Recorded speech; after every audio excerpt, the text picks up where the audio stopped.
Morning, everybody. I'm running, so I'm not going to spend too long. And I know you all have a lot of questions, but let me give you an overview. The reason that I'm back is that President Trump has a huge interest in making sure we have regional stability, and you are at the center of that process. As we've talked about before, Lebanon is the key to this experiment that started a long, long time ago at the integration of religious, minority, political factions that had success in the world. And the idea is to bring that back. And the leaders you have are attempting to do that. I don't have the answers to all the questions that you're going to have yet. I'm spending the day, and we're back in the midst of this regional instability that has occurred around Syria in the last week. A horrible set of events, which we need to use as a focus for Lebanon today to bring stability and hope to the region. And that's what I think there is. So we're going to continue down that path. We have meetings all day. Your leaders have been more than helpful in trying to come to a set of circumstances and remedies that will soften the situation, not only for Lebanon, and the reforms that are happening at the same time are amazingly plausible and significant. So if we bring security along with the economic reforms, that's prosperity. That's where we're going.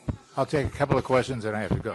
Yes, sir. Mr. Barrack, last time you visited Beirut, you said that the United States will not dictate to the Lebanese government what to do regarding Hezbollah. The question is, what if the Lebanese government fails to disarm Hezbollah, how the United States would deal with this? On the other hand, what about the guarantees requested from the Lebanese government to compel Israel to stop violating the ceasefire agreement? Thank you. I'm Ramz Al-Qadi, correspondent of Al-Arabi TV. No, thanks for the question. Look, the bottom line is you have a cessation of hostility agreement that's in effect. It didn't work, right? So there's reasons why that cessation of hostilities agreement didn't work, which is part of what we're all trying to solve. Wow. So the Hezbollah disarmament agreement is something that is so internal. Remember, America has Hezbollah as a foreign terrorist organization. So we have no skin in the game in discussing anything with Hezbollah. That's not where we're at. We're discussing with the nation state, your government, how we can help. So when we say what happens to the U.S. if this doesn't happen is disappointment. There's no consequence. It's disappointment.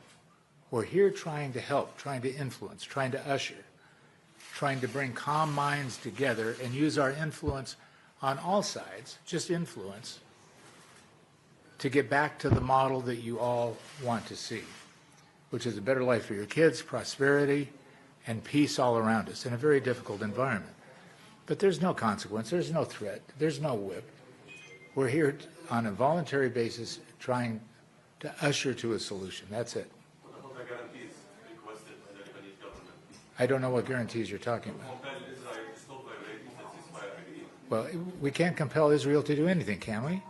That's not, America is not here to compel Israel to do anything.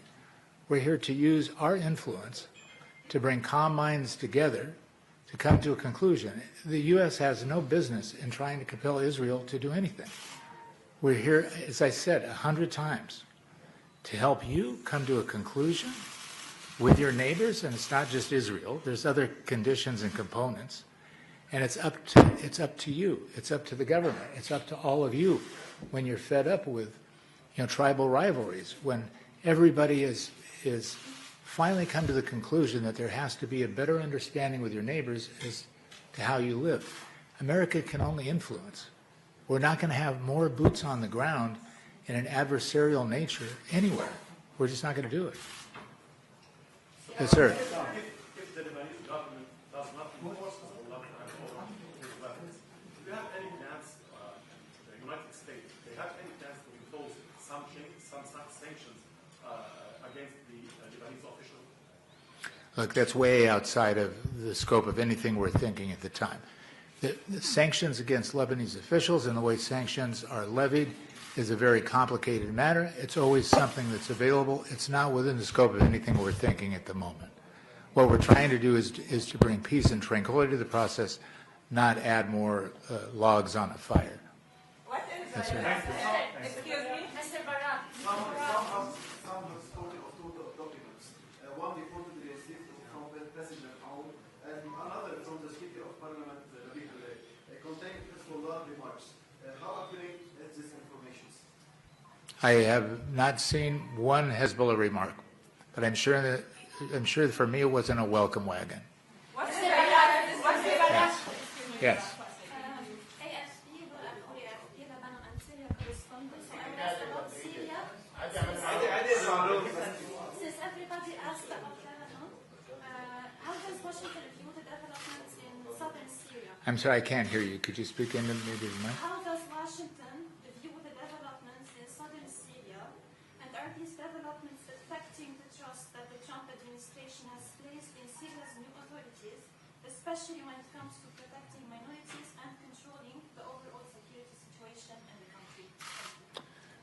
The way the U.S. in general has reacted to all the events in Syria is with unbelievable concern, pain, empathy, aid, and a realization that in these young, nascent governing entities that are trying to be inclusive of minorities, how important the process of that inclusion and communication is, and the coordination of that with its neighbor, which is Israel. So the pushing together of all of these pieces, remembering you've had 15 years of atrocities going on before this government took place. So what happens is people are unsure. It's not the situation in Lebanon. You have an existing government that people may have questions about, but the government has functioned, and it's functioned with its minority elements and with LAF. You have a military that's established and that people understand. You have a new government in Syria that's been in existence for 7 months.